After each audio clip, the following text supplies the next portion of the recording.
Bet River Sportsbook has supercharged its iOS app. Download the update today from the Apple App Store and see the difference for yourself. Must be 21 or over to play. Playable only in Indiana. Gambling problem? Call 1-800-9-WITH-IT. Welcome back into the drive here on 93.9 The Ville. Mark Ennis, Luke Hancock, 8150-93.9 if you want to get in here, 3831-93.9 for the UPS Jobs text line if you want to hit us up that way. Look, I did want to ask you before we get back into David Johnson, the same thing that I asked Gasaway about. The last three national champions, like 300 or worse in terms of free throws relative to their percentage they get. Yeah, of field goals made. Sean Vincel does the Hoops Insight newsletter, which is fantastic and free. You should follow it. You should subscribe.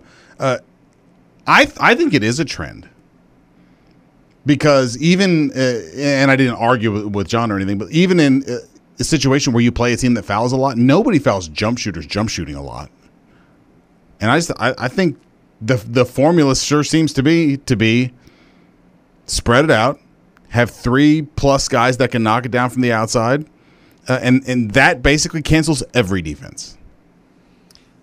Yeah, I mean, I think the game is just played in so much more space. They're getting away, or players are adjusting to like the way it's gotten less physical, especially on the perimeter with all the ticky-tack fouls. Yep. They used to get people to the free throw line. I don't know. When I look at these rules changes, I don't think they want more free throws. I think they like the kind of John Gasaway's thinking of, we want to see jump shots. We want to see game played. We want to see the up and down of it. That's my favorite kind of basketball. You know, I like it when teams get up and down and press and you see athleticism and smooth play.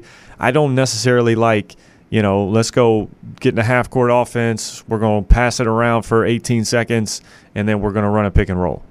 Yeah, I think that game Which we could have done 15 seconds ago. Yeah, I totally think so. I mean, it's just trying to control the pace of the play. You know, it's kind of, we feel like we can beat you in a low possession game. Percentage-wise, we're going to shoot a higher percentage than you. And, you know, it works for certain teams. Virginia does a great job with it, but I certainly like the Carolina teams of old, certainly our teams, Florida State's. That's my favorite style of basketball to watch. So, I don't know. I always thought the free throw line was such a weapon for certain teams. You know, if you get to the free throw line a lot, it's free points. And if teams are going to make 20 a game and the other team's going to make 3, 4, 5, 6, you got a massive advantage there. And I think it also cures like the bad shooting nights. If you get to the free throw line, some points. Yeah, you're usually not going to go out there and shoot 50% if you're shooting a high volume of free throws. You know, you're going to get close to your average if you shoot enough of them. So 8150-93.9, 3831-93.9. Obviously today, reacting to the news, David Johnson off to the NBA and not going to retain his eligibility. So he's burned the ships. He's going. And now Louisville, I think, sort of gets to react to that. And I think it's impossible to hear this and not immediately let your brain go to what do you do with the spot that's open now created by David Johnson. And I know a couple of you have already texted in some version of, just give me a beefy 5 guy. And I got to be honest with you. I don't agree with that. Why necessarily. Because you got to elaborate there. I think that's going to be I want to hear what Patty Ice says before you explain. I think that's going to be a popular opinion. Text in now if you guys feel like that. If you're somebody who's like, well, all we need now is a big 5-man that can spell either maybe a little time at the 4, but you need a big guy that can really defend inside. You feel that way, Patty Ice? No, I'm with Mark on this. All right. I can't wait to hear this. Well, I mean, I'll let Mark go ahead and give it his take, but in short, for me, I mean, I'm just not in the mold and idea that you just need to go out there and get somebody that's different than what you currently have. Because, like, look, I've talked about it on this show where I'm like, look, there's a lot of uncertainty with Malik Williams and obviously Roosevelt Wheeler, who's, I mean, we've yet to see him play a speck of college basketball, so we don't know what he's going to be. But regardless, I'm not out here to just crowd a room. You still got Gabe Wisnitzer, and here's my take on him, fellas. If they cannot get him to the point where he's the third option and can comfortably play, you know, maybe 8 minutes a game, 10 minutes a game. Third option behind Roosevelt. Yes. Yep. That's a problem, guys. That's a problem. Because that's the thing. Why bring the guy in if you can't develop him? And that would be back-to-back years where a guy that was brought in to essentially be a backup has to really set sail and go somewhere else because it's not working out. Like, I don't like that. I think that you need to develop and grow what you have and get Malik Williams healthy. That's my take. I think it would be a glut if you say you have to have a big man. Now, look, if some big man that's super talented wants to come, I feel like it sort of works in both directions. Like if you bring in another big man, you're either saying Gabe is now a waste or Roosevelt Wheeler's not going to help this year. And I don't know how you would even go about pitching, especially anybody that can help at the 4. I mean, we just spent the whole show yesterday saying there aren't enough minutes now for somebody at the 4, a guy that can play 4 and 5. How many of these do we think we need? Yeah, I see that argument, but at the same time, if you could bring in a guy that can play, 15 minutes at the 4 and 15 minutes at the 5, and that gives Jalen his 25 and Malik his 25, if you don't really like Roosevelt or you don't like Quinn Slazinski, that's what you're going to do. And it's an insurance policy at the 5. If Roosevelt's not ready to go and G Wiz doesn't have the big jump, I think it's the safest play. How about that? I think the safest play is to bring in a 5 that even if Malik's not ready, he's going to be ready to go. Because, in my eyes, Malik hasn't played basketball in like 2 years. That's a long time. It's not a light switch. I just took 2 years off from basketball. I played old man basketball 2 weeks ago. I felt like I got hit by a car. I get it. These guys are younger than me. They're kids, and they're rehabbing the right way. But it's not a light switch to turn on and off. Now, if Malik is healthy and he is ready to go, I think you can ride with one of those guys filling the void as a backup 5. Malik has to be really ready to go.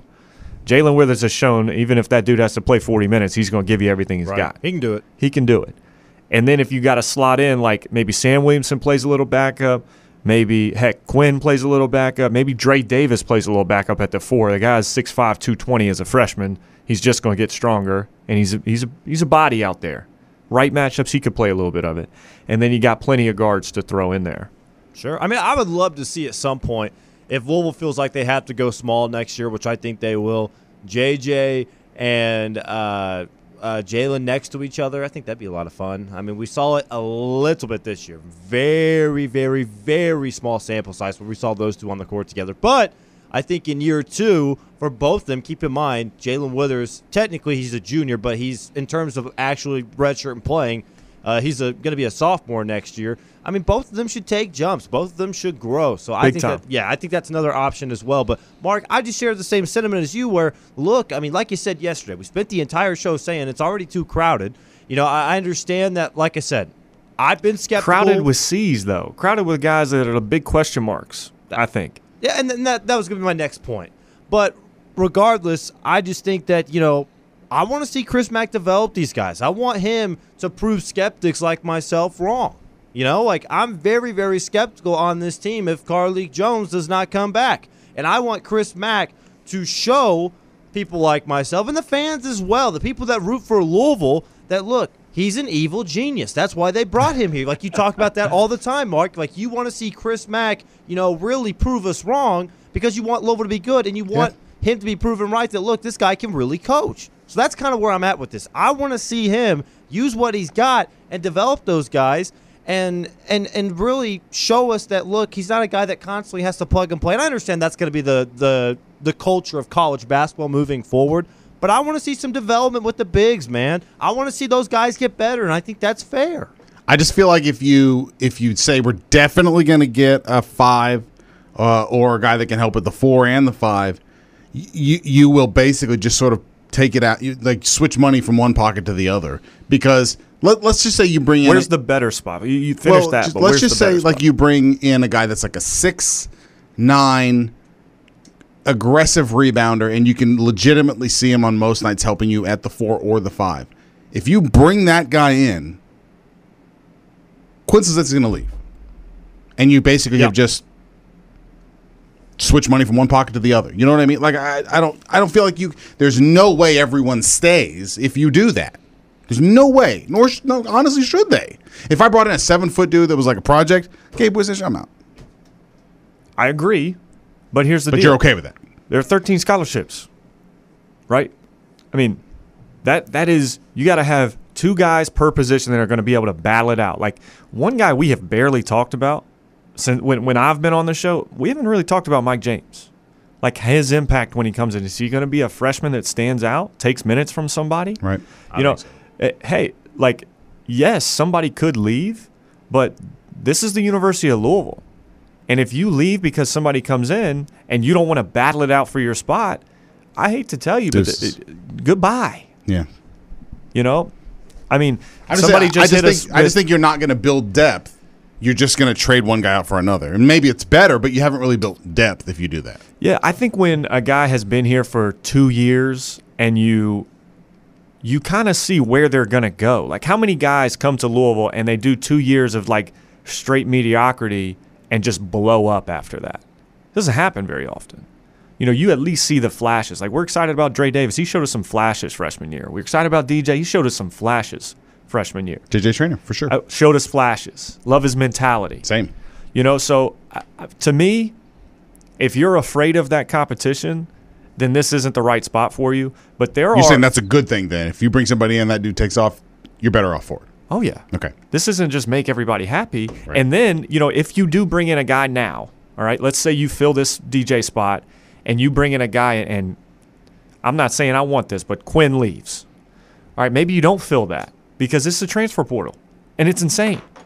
So you leave that spot open going into the year, know that you got two guys that can battle out, at least two guys that can battle it out at every single position. Right. I mean, and let's not forget, Carlik might come back. Yeah, so that's a big one, too. Let's talk. You're going to put a guard with He doesn't even count, though. Jared West, with Carlik Jones, with L. Ellis, with Mike James. Noah Locke. Then you go to the 3 spot, and it's Dre Davis and Sam Williamson, and Noah can play and Matt Cross. different spots. Yeah, Matt Cross. Jalen Withers is the 4. You probably got J.J. Traynor and Quinn backing him up, and then at Malik, Roosevelt Wheeler, and G Wiz. Like you have now added depth across the board, and so now I do think if you need the insurance policy, I think it's going to say a lot about how Chris feels about Malik Williams being able to play if he takes a 5. So I guess the question I would ask him then is, what in the world are you selling to a 5 to get them to come here, given the number of bodies that you have there, 3, and a 4 that can play that spot too?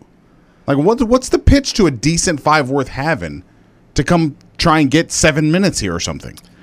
This is the part that's not pretty, right, when it comes to recruiting. But just like when I was recruited and there was 3 men signed that could play, that were solid, it's all you got to do to beat that guy out is just come in here and work hard. Like, you're going to be ahead of him. I'm the coach. Like, I know how hard he's going to work. I know the skills you bring to the table. Here's the deal. You come in and work your butt off. You come in and put 10 pounds on early, we're going to turn you into a stud, and you're going to take his playing time so easily. And you would think, like, all right, the backup centers, like, they have nothing to show for their time. Like, Roosevelt Wheeler hasn't played a minute in college basketball. G Wiz played a few minutes in college basketball, but you can obviously sell you're going to be better than that guy just based on his freshman year performance. So the ugly part of recruiting is, hey, you may not get all the minutes in the world as a freshman, but you're going to go in there and compete. You might push our guy out and start, but here's the thing. Our team is going to be good, and we're going to win. And if you come here and maybe you don't play quite as much as you want as a freshman, but you're going to develop, we're going to make a run, we're going to go to a Final Four, and then guess what? The next year you star in our national championship run. I mean, that's the sell. Like I tell you guys all the time. I was coming into a situation that wasn't just wide open, and the sell to me was, you're going to be a big part of us winning a national championship. And I would have signed right there. But I played it cool. Too smooth, right? Too smooth. By the way, Mike Woodson just hired Yasir Rosemond. I am not familiar with him. I don't want to pretend that I am. You said that like I was supposed to know who that is. Yeah, I don't. I would. No disrespect to Yasir, but I'm excited to see how he builds out his staff. They had another one go in, right? Joey Brunk went in there, didn't he? Yeah, Joey Brunk went to the transfer portal. Yesterday, maybe? I'm not really surprised with that one. I'm not reporting anything. I'm honestly just kind of speculating here. I don't think Woodson necessarily wanted him to come back. Well, that's coaching changes. They don't always want everyone to come back. You had to hire a new coach because something didn't work, right? Yeah, and so that was a crowded room anyways. I think Race Thompson coming back and Trace Jackson-Davis coming back, I think that was a sign to Joey Brunk. Look, man, I used 2 guys. They really needed the front court. They're back. I understand you got 1 more year of eligibility. You're probably not going to play here, man. Because, I mean, they're trying to make big jumps in year 1. And you can tell right away that what he's building there, what he's brought in. Xavier Johnson, which is a great pickup, by the way. Great pickup. Love the dude's game. Yeah, I mean, they're trying to make big jumps in year 1. But I was just going to throw this out to you guys. Only one way to go. Yeah. Just throwing it By the way, the Rosemont on the Oregon staff for a while in the early 2000s and is being hired off of Alabama staff, so not bad. Yeah. Oh, I like that a lot. I'm sure you do. I like that a lot because you guys know how I feel about Nate Oates. I love the style of play they have out there. They're tough teams. They shoot the ball well. They play tough defense. Love to hear that. I love to see Rosemont bring that defensive intensity from Alabama to Bloomington. Let's get Chris in here. Chris, welcome into the Drive on Nothing. What's up, buddy? Hey, what's up, gentlemen? What's up, buddy? Hello. Hey, what's up? Hey, if we can't get a defensive stopper like Luke, then we have to go to a 5 guy. Here's the sell for me, Mark. What's the biggest difference between the Baylor and Gonzaga game? It was the big. The big for Baylor got all the extra rebounds and got their shooters more shots. What's our biggest problem with Carolina? Big. What's our biggest problem with Florida State? Big. And I'm not talking about a guy that we can throw the ball into. I'm just talking about an energy guy that blocks shots, gets every rebound, sets picks for these guys, and plays and covers his own defensive end. It's not always a skill guy that you're looking for. If you look at the guys from Baylor, none of them were skilled. They didn't run any plays for them. All they did was throw a lot to them occasionally, but for the most part, those guys just played defense and got rebounds. And like what Luke is saying, we're not real sure about Malik. We're all rooting for him. We're his biggest fan. But just in case he's not what we need, we need one more guy at that energy level who can handle everything for us because we've got enough playmakers. At some point, you can't have enough. You can't have so many guys that you got to run plays for. We need guys. Go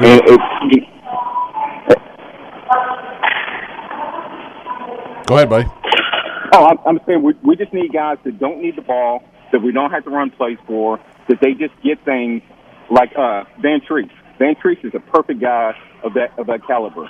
They didn't run any plays for him, but they do everything, and he battles everybody that we needed him to battle. We need a guy like that, just a solid glue guy.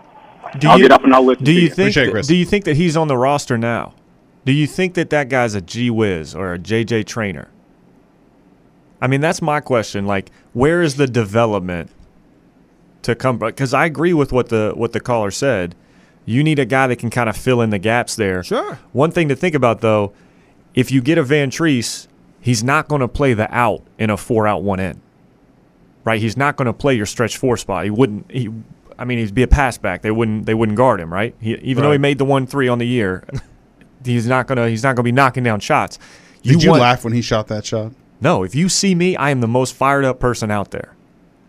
Kevin Keats. So we ran the play the first time, and we were up 100 or so, and we run up the play. This is the Rutgers game. Yeah, for VT to shoot the 3. Yeah. And he misses the first one. Yeah, I just want everyone to know that Luke is telling you that they were whipping Rutgers' ass so much that let's run a play for VT to shoot a 3. I mean, this is it. This is senior year. Dancing on the grave. This is great. No, he bricked the first one, and I'm on the bench actually, and Kevin Keats looks at me and he's like, he ain't gonna make it, and I said he's pulling the next one down the floor guaranteed. And when VT makes him, all I do is turn around and jump up and just kind of get in Coach Keats' face and start yelling. I was so hyped up that VT splashed it. But I mean, first of all, like, people think VT couldn't shoot, but for like an everyday basketball player, he could really shoot. Yeah. He could shoot jump shots. It was just when the game is super sped up like it is when you're actually out there, right, we didn't really want him shooting, fadeaway jump shots all the time. But he could shoot it.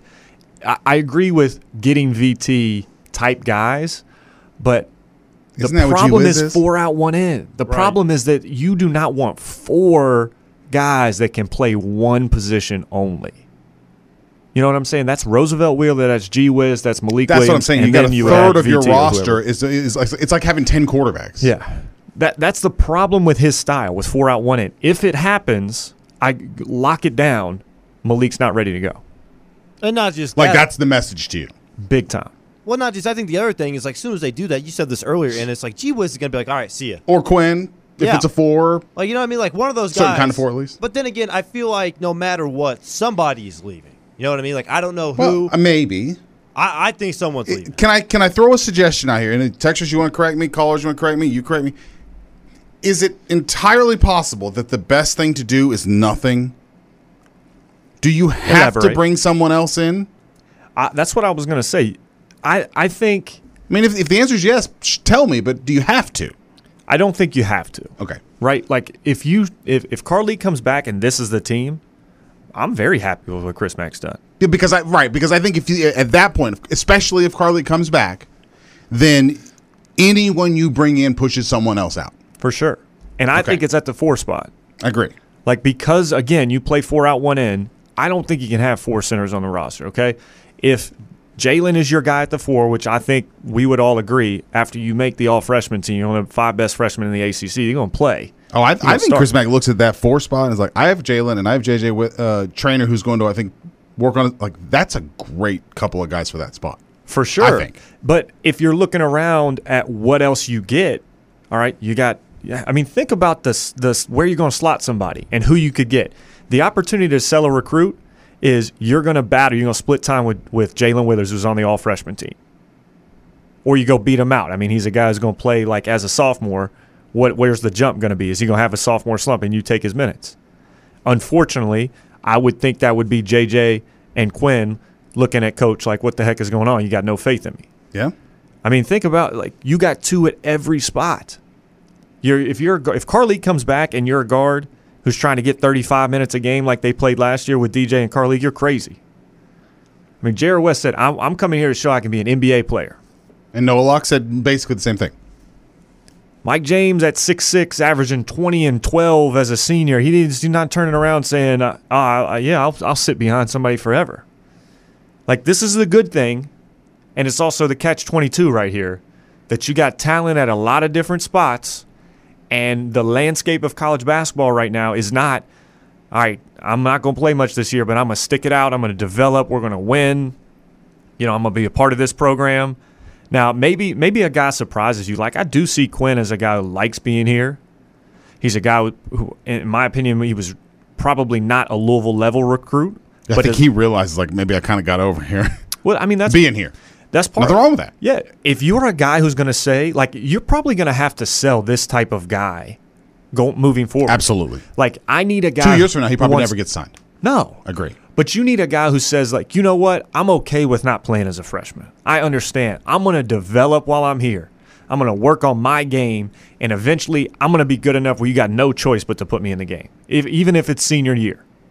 I'm going to be a part of the tradition of Louisville basketball versus, like, I think I'm the next hottest thing coming, and if I don't play 20 minutes a game as a freshman, I'm out of here. Right. I'm going to go find somebody who'll love on me again. And right or wrong, I think very wrong because I've seen guys that stick it out and develop and are happy at schools and don't just chase the shiny object that's over here. Some coach, jangling his pocket saying, hey, I got minutes for you over here. Come get some of this. Like, you battle those urges, like it can be a really good thing for you. And fan bases are going to start to love and appreciate those guys. Let's get Dr. Ted in here, one of our favorites. Dr. Ted, good to hear from you, buddy. Welcome into the Drive. What's up? Hey, I don't think we should do anything. The reason for that is you got 2 guys who are 2 big guys there. Gabe is a better ball player than when Felton Spencer came in. He was better when Felton was a sophomore. If you think about it, Felton drops the ball every time you pass the ball to him. And look what he is. I love guys like this. And I think we have 2 guys there that's going to work their butt off. And I'll keep the guys that are working their butt off rather than a promise for something that you do not know anything about. And so the problem with Williams is he's got an injury that really takes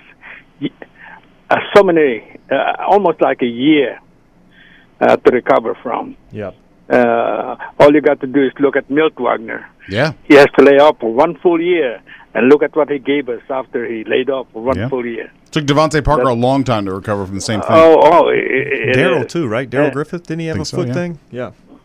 Yep. And so we keep those guys, and I'll keep my season ticket. All right, Dr. Ted. Appreciate the call there, buddy. Thank you.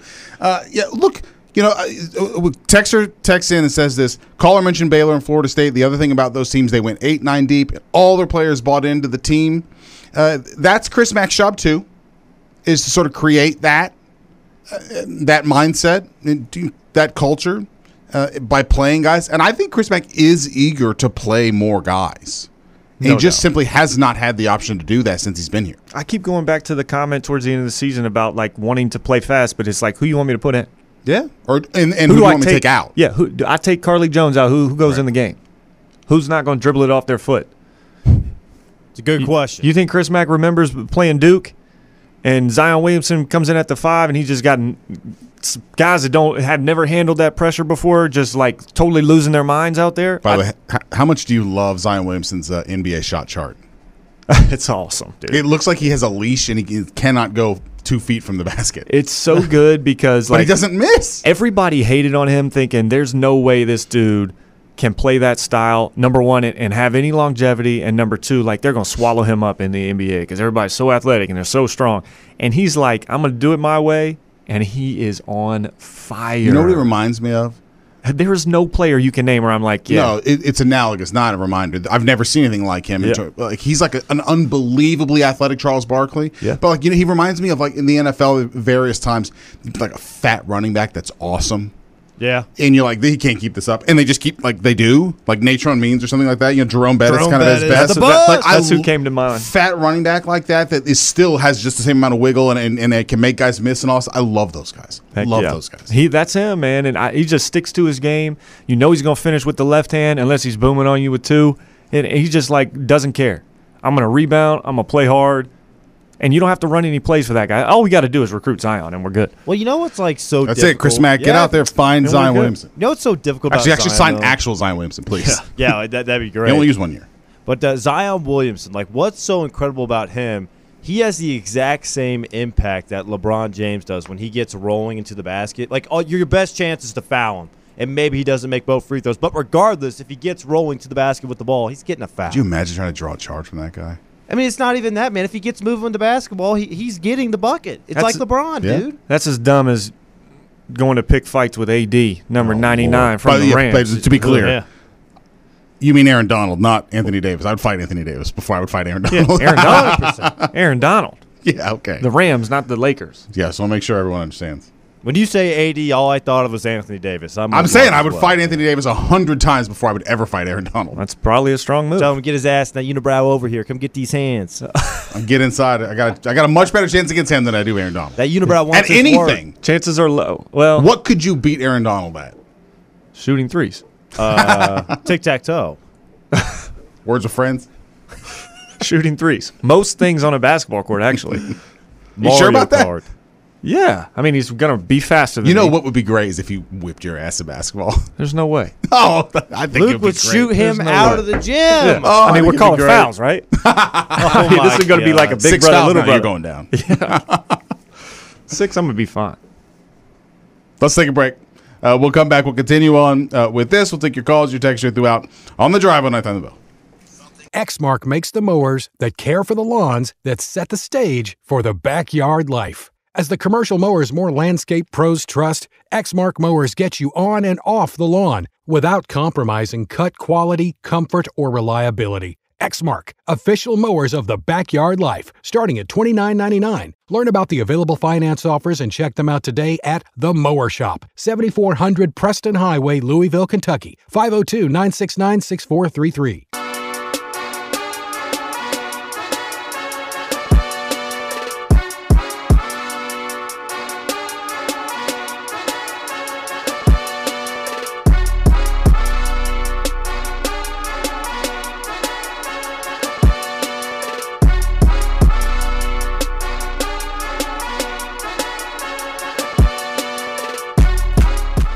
Welcome back to The Drive, presented by Fitness Market. I didn't even know that you could sew hair into hair. I didn't know that. right here on 93.9 The Ville. Bobby Petrino. Don't bring that name up. Now here's Mark Ennis and Luke Hancock. Miss that guy. Welcome back into the drive here on 93.9. Who? Missing Bobby? Billy or Bobby? He's I don't missing miss Bobby. Get out of here. He's missing Bobby P. Yeah. You didn't Winning like that hype video? Yeah, championships. winning championships down there. You're not jealous? 5-4. Come on, Scat. What are we doing? Just Go kidding. Bears. You know what I love The about hype that? video. It's the best. Bobby sounds so damn old in that soundbite. He I is old. didn't know you could sew hair into hair with that damn Wisconsin accent. I can't even say Wisconsin right. I was waiting for you to get there. Wisconsin. Wisconsin. Always, always. 8150-93.9. Earlier today, Jeff Greer has been filling in for Bobby V admirably, and he had Jeff Goodman on to talk about some of the major developments in the world of college basketball. And for Louisville, worth pointing out here, Cincinnati now with an opening, and one of the primary, John Rothstein and others, reporting that Wes Miller, who we had on the show, UNC Greensboro, so a lot of people thought he might at least get an interview for North Carolina, appears to be sort of the leading candidate there at Cincinnati. Nice. And I think we could both agree North Carolina is going to be watching how Wes Miller does at Cincinnati. It's certainly a step up from Greensboro. And if anything goes wrong with Hubert Davis in the short term here, he's a lot easier sell with some success at Cincinnati than just a lot of success at Greensboro. Yeah, I think so. I think that's easily said. He Smart recruits on his part too. Yeah, Cincinnati's a good job too.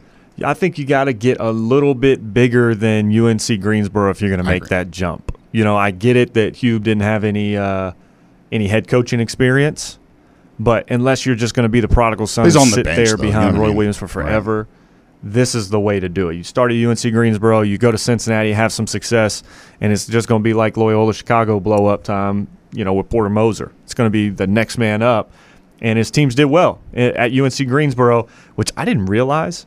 He was there since 2011, 2012. Yeah, he did. Yeah. That's a lot longer 10 than years, I thought. yeah.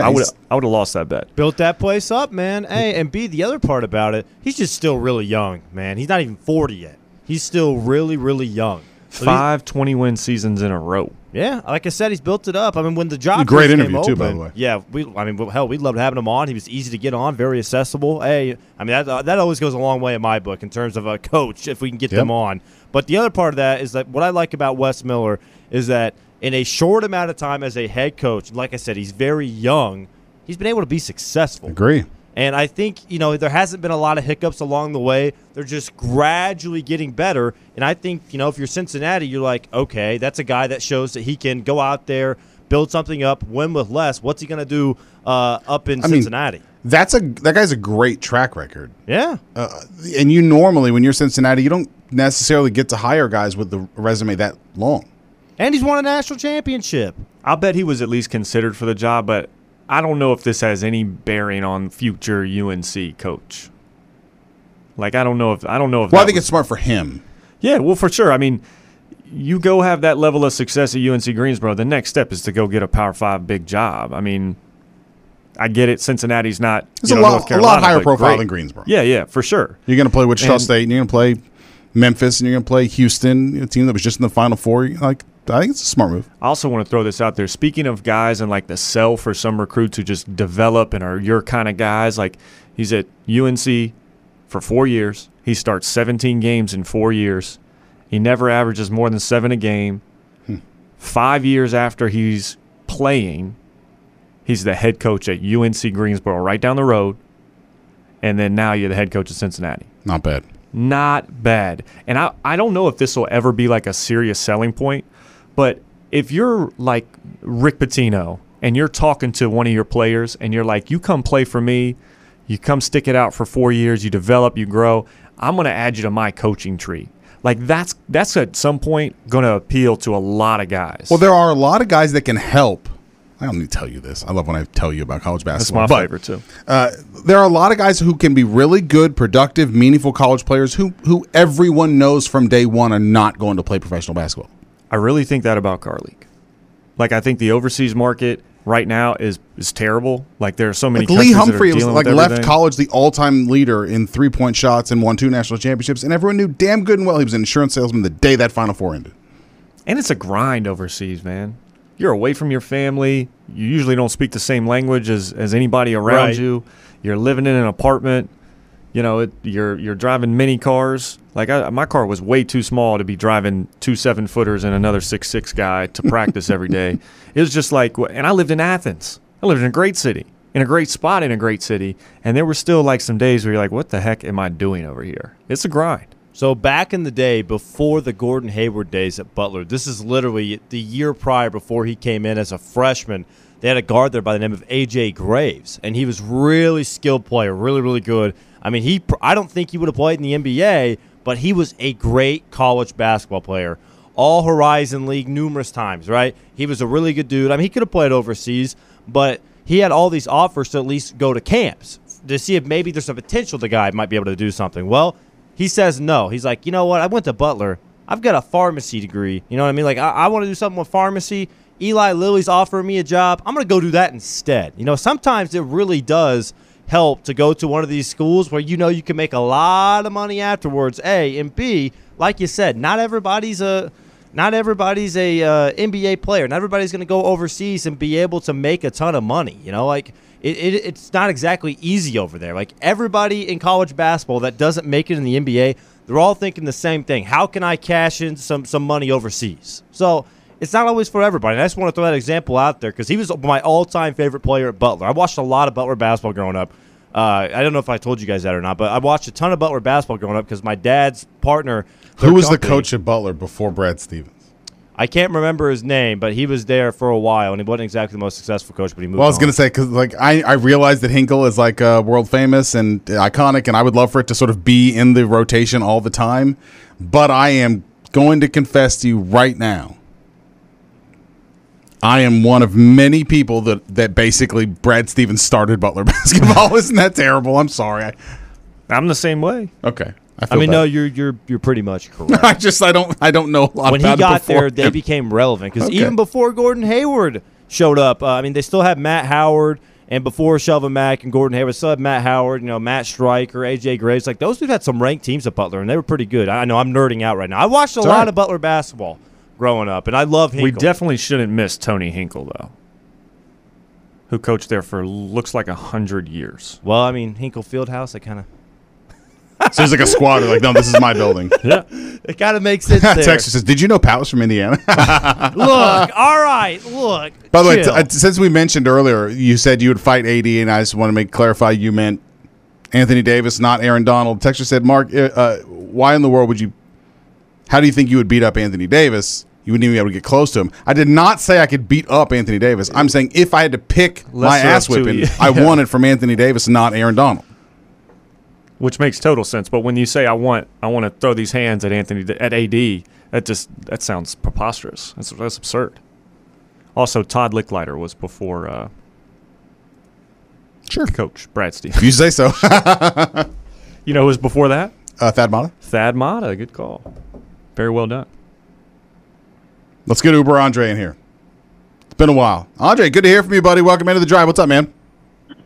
What's going on, guys? Happy Wednesday. Listen, I don't know what is wrong with everybody thinking Louisville needs another big man. Agree. I just watched UCLA. I just watched Baylor. And I'm telling you, as everybody knows, it is a guard game. If you got one-on-one skills, you're good in the pick and roll, and you don't mind passing every now and again, you can dominate a game from the guard spot. You just need a capable big or two. We've got three, which really should be one good one. And all you need them to do is rebound, set some screens, and play some mean defense. And somebody tell me this. Why is Luke Hancock not a coach yet? Luke, don't make you some millions. We don't need a big. Give us two more guards. We can play at a faster pace and dominate defensively. And as always, go Cards. Have a great day. Appreciate the call. Andre. Great stuff there. Great energy on this Wednesday afternoon. I love that guy. He's getting me fired up. I'm ready to go put my name in the hat for next head coach at Arizona. Good luck. It's probably going to go the same way. What do you apply for? Ole Miss. DC at Ole Miss. I love bringing that up, man. I didn't even get a thanks, but no thanks. Although we were impressed with your resume, we've decided to pursue other candidates. Yeah. Maybe I could get Jeff Goodman to throw me some hype and be like serious coaching That's what candidate you emerge. need. That's what you need. You need somebody to sort of float some rumors for you. Yeah, some cloak and dagger, and then get somebody else interested in you. We better get him before. Yeah, that's how this works. I might have to call up some guys. I mean, Boozer's got like $2 million. Shouldn't be that hard. See what Jordan Jay's Cornette gonna do. throw something out. Dallin, JC. I mean, Jordan Cornette, one man ended all of the dislike and sort of the dissatisfaction with Mike Bray. Surely he could do something for you. He right? did. These guys should never be allowed back at a basketball game, and they shut that thing up quick. And then he turned the whole season around. Exactly. Texter asked this question. I think this is fair. Since we were talking about this poor guy that is going to file assault charges against Aaron Donald because, he beat the guy's face inside out. Holy cow. That was one punch. No, I'm just kidding. It might have been. Hell. Could have been. And we joked. I was like, I'd rather fight AD Anthony Davis than Aaron Donald.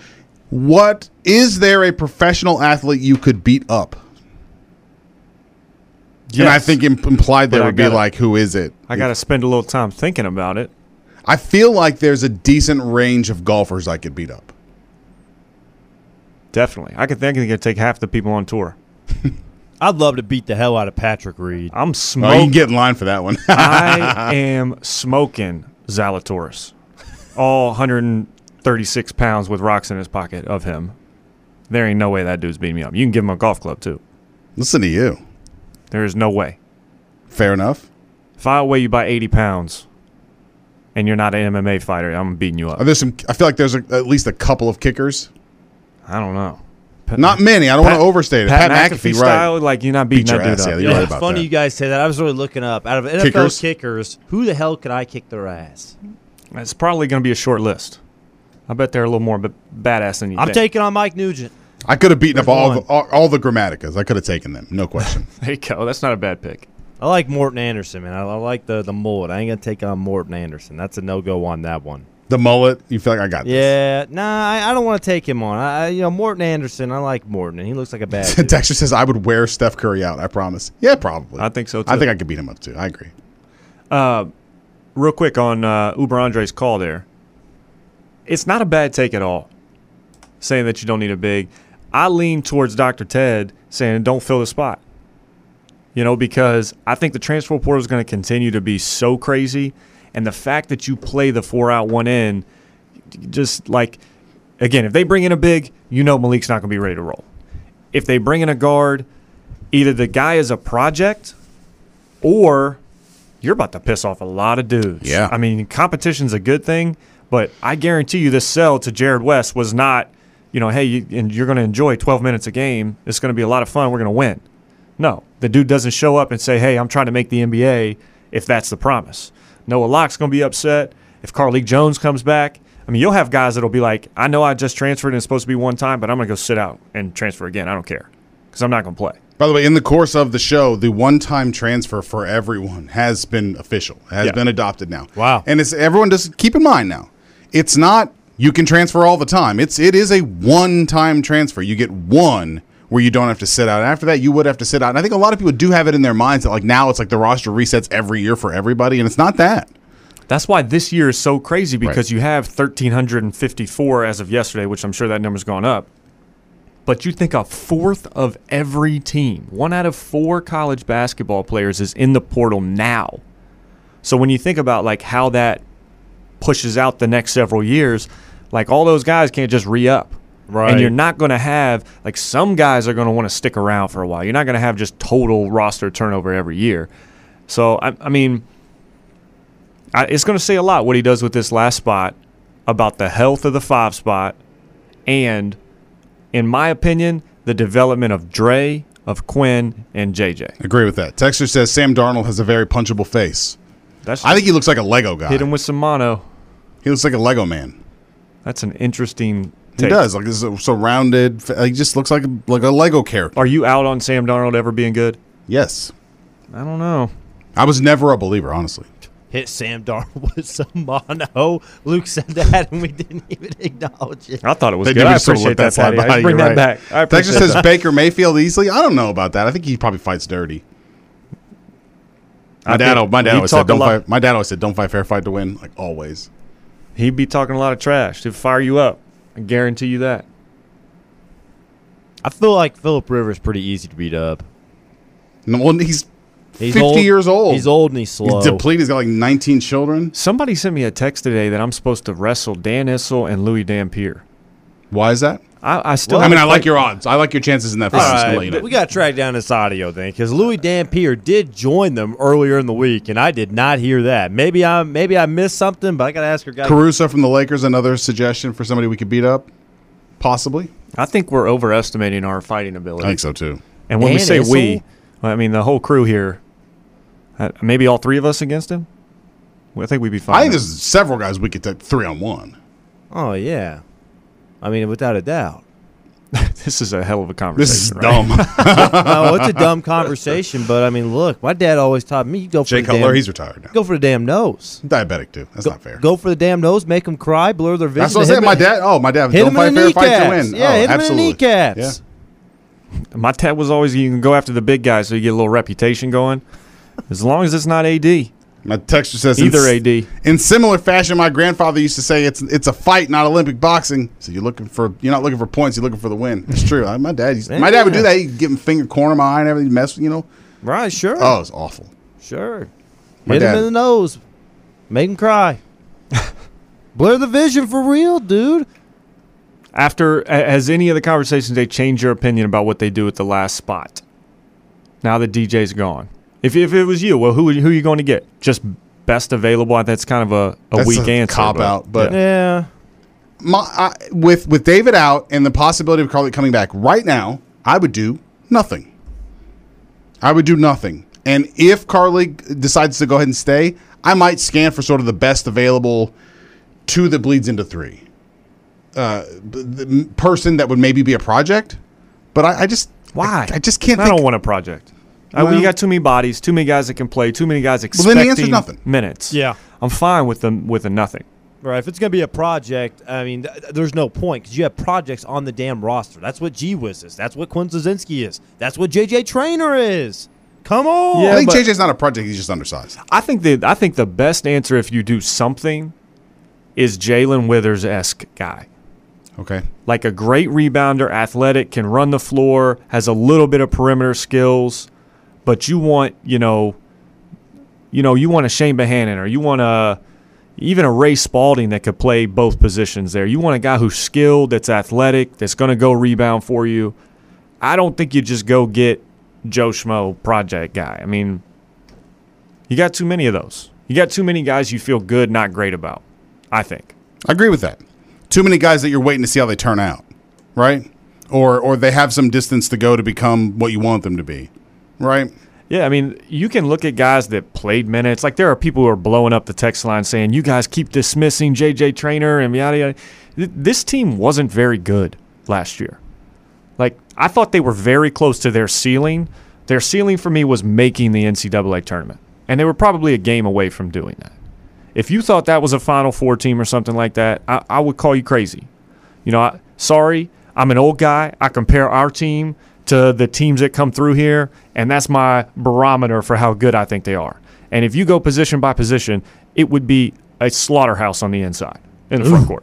It would be awful. Texture says, I think what Luke was really saying is, I think you two are overestimating your fighting abilities. I know I can hold my own, but you two, I don't know. That's smart texture. They picked up on that. That's well done. Damn, that's well done. I see you. I see you. Wow, I guess Luke Hancock Screw us, less of man. us. Damn. Good now text. I don't know what to say. Once again, good text. That's good stuff. Texture says, go get Harold U. 7'3", 260. I don't know if that helps you quite as much. I don't think that's quite the Jalen Withers-esque guy I was thinking about. But, probably not. If you just want a big guy, G-Wiz is a big dude. I want that. I want somebody that would intimidate somebody from Florida State for once. Damn it. Just one. I mean, at least give me a guy 7 foot tall, 285. Looks like he got out of prison.